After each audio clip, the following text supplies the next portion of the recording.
నమస్కారం. రుద్రా న్యూస్కు స్వాగతం.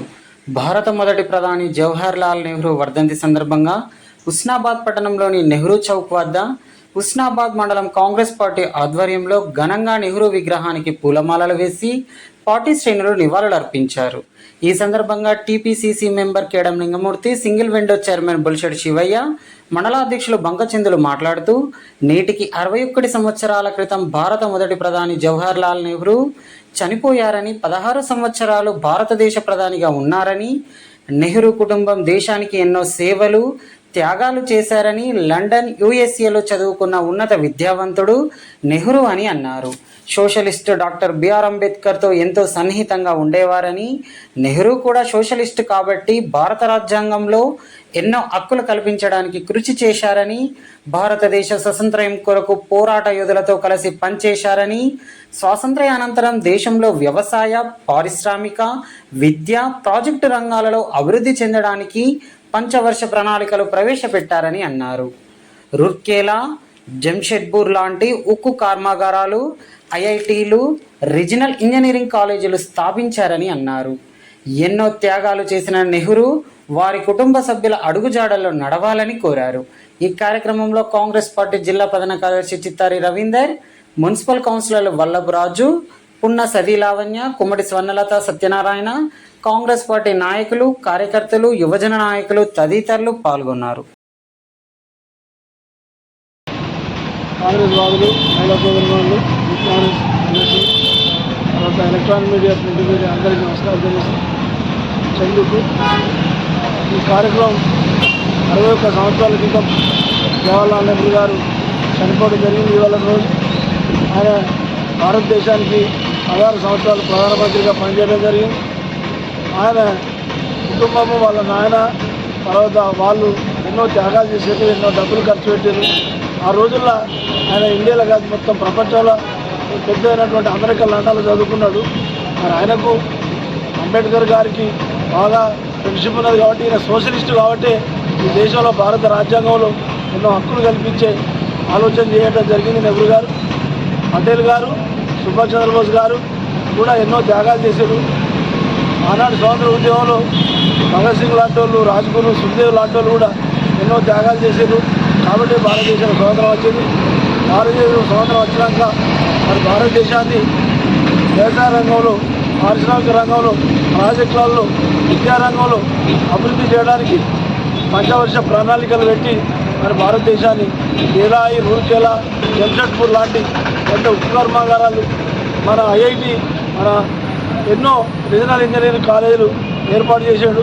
వాళ్ళ మునిమనరాలే పోయిన సంవత్సరం నవంబర్ 24 నాడు హుస్నాబాద్కు ప్రియాంక గాంధీ గారు వచ్చి మనకు మెడికల్ కాలేజ్ కూడా ఎన్నికలలో ఇస్తానని చెప్పడం జరిగింది. అంటే ఇన్ని త్యాగాలు చేసిర్రు కాబట్టే మనం వాళ్ళ అడుగుజాడలో పోవాలి. ఈ దేశానికి మరి 10 సంవత్సరాల నుంచి మోడీ నాయకత్వంలో ఎవరైతే ప్రభుత్వం నడుస్తుందో మరి వాళ్ళు ఈ దేశాన్ని విచ్ఛిన్నం చేసే కార్యక్రమాలు చేస్తూ ఉన్నారు. ఆర్ఎస్ఎస్, బజరంగ్ దళ్, విశ్వ హిందూ పరిషత్ వాళ్ళు ఎలాంటి త్యాగాలు చేయలే, స్వాతంత్ర ఉద్యమాలు లేరు. వాళ్ళు ఎవరు గాంధీని చంపించిన దాంట్లో ఉండి ఇదే వల్లభాయ్ పటేల్ ఆర్ఎస్ఎస్ను బ్యాన్ చేసిండు. ముఖ్యంగా మోడీ మరి ఆయన ప్రధానమంత్రి 1947లో జాతీయ ప్రభుత్వం ఏర్పాటు చేసినాక 3 ఏళ్ళకు పుట్టిండు. మరి నెహ్రూ గారు చనిపోయేప్పటికీ మోడీ గారికి 13 ఏళ్ళు. మరి మోడీ గారు ఈ దేశంలో 10 ఏళ్ళ నుండి ఒక ప్రాజెక్టు కట్టలేదు, యూనివర్సిటీ కట్టలేదు.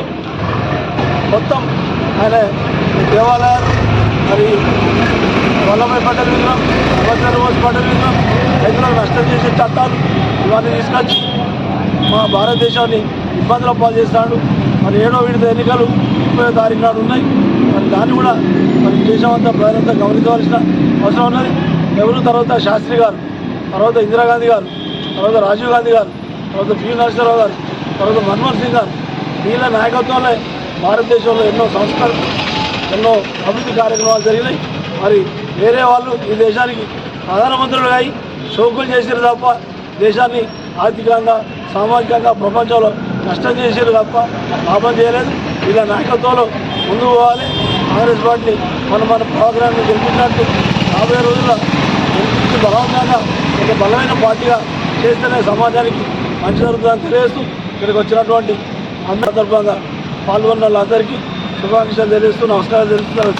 ఈరోజు హుస్నాబాద్ పట్టణంలో నెహ్రూ మాజీ ప్రధాని నెహ్రూ గారి వర్ధంతి కార్యక్రమానికి ఇచ్చేసిన సీనియర్ కాంగ్రెస్ నాయకులు, మహిళా సోదరుమణులు, యూత్ కాంగ్రెస్ నాయకులందరికీ, ఎలక్ట్రానిక్ మీడియా అందరికీ నమస్కారం. ఆనాడు భారత ప్రధానిగా ఉండి భారతదేశాన్ని ఆర్థికంగా ముందుకు తీసుకుపోవడానికి ప్రతి ఒక్కరికి కూడా చదువు రావాలని గ్రామాల్లో పాఠశాలలు నెలకొల్పడం, అభివృద్ధిగా ముందుకు రావాలని బ్యాంకులు ఏర్పాటు చేయడం, తర్వాత గ్రామాల అభివృద్ధి కూడా గ్రామ పంచాయతీలను ఏర్పాటు చేయడం ప్రధాన లక్ష్యంగా పెట్టుకొని కాంగ్రెస్ పార్టీ దేశానికి చేసిన సేవలు ఎన్నో ఉన్నాయి. అప్పటి నుంచి ఇప్పటి వరకు కూడా మరి ఎందరో పార్టీ దేశం కోసం ప్రాణాలు అర్పించి వాళ్ళ త్యాగాలని వాళ్ళ ముందుకు ఆశయాలను ముందుకు తీసుకుపోవాలని ఈ సందర్భంగా తెలియజేస్తూ సెలవు తీసుకుంటాం. నెహ్రూ గారి వర్ధంతి కార్యక్రమాన్ని కాంగ్రెస్ పార్టీ ఆధ్వర్యంలో ఘనంగా నిర్వహించడం జరిగింది. ఆనాడు నెహ్రూ గారు అప్పుడు మంచి ఆర్థికమైన కుటుంబంలో పుట్టిన వ్యక్తి. అతను లాయర్గా ఎంతో విద్యా బుద్ధులున్న నాయకుడు. అప్పుడు స్వతంత్ర ఉద్యమంలో గాంధీ గారి మాటలకు ఆకర్షితులై ఉద్యమంలో పాల్గొనడం జరిగింది నెహ్రూ గారు తాను ఆ ఉద్యమంలో ఉన్నప్పుడు అప్పుడున్న బ్రిటిష్ ప్రభుత్వం వాళ్ళు అరెస్టు చేయగా తను జైల్లో ఉన్నా కూడా వాళ్ళ కూతురైన ఇందిరాగాంధీకి లెటర్లు రాయడము, ఆయన మంచి భక్త కూడా కొన్ని పుస్తకాలు కూడా రాయడం జరిగింది. అలాంటి పుస్తకాలను పిల్లలను ఎలా పెంచాలి, పిల్లలకు ఎలాంటి బుద్ధులు నేర్పాలి అని చెప్పేసి అలాంటి ఉత్తరాలు రాయడం జరిగింది ఇందిరాగాంధీకి. అప్పుడు స్వతంత్రం వచ్చిన తర్వాత అతను ఒక ప్రధానమంత్రిగా ఆనాడు నియమించడం జరిగింది. ప్రధానమంత్రిగా నియమించిన నాడు వాళ్ళకు ఉండబోయిన ఆస్తుల్లో 80% ఆస్తులు ప్రభుత్వానికి ఇవ్వడం జరిగింది. ఆనాడు మనకు స్వతంత్రం వచ్చినాడు గుండు సూది కూడా తయారు కానీ అప్పుడున్న పరిస్థితులలో ఇవాళ అంతరిక్షంలోకి తీసుకువెళ్లే పరిస్థితికి తీసుకొచ్చింది అంటే అది కాంగ్రెస్ పార్టీ చేసిన కృషి, అప్పుడు ఆ మహనీయులు అందించిన యొక్క త్యాగ ఫలమే అని చెప్పేసి చెప్పక తప్పదు. ఇట్టి కార్యక్రమానికి వచ్చిన మా కాంగ్రెస్ పార్టీ కుటుంబ సభ్యులందరికీ మరొక్కసారి ధన్యవాదాలు తెలియజేసుకుంటూ ఇప్పుడు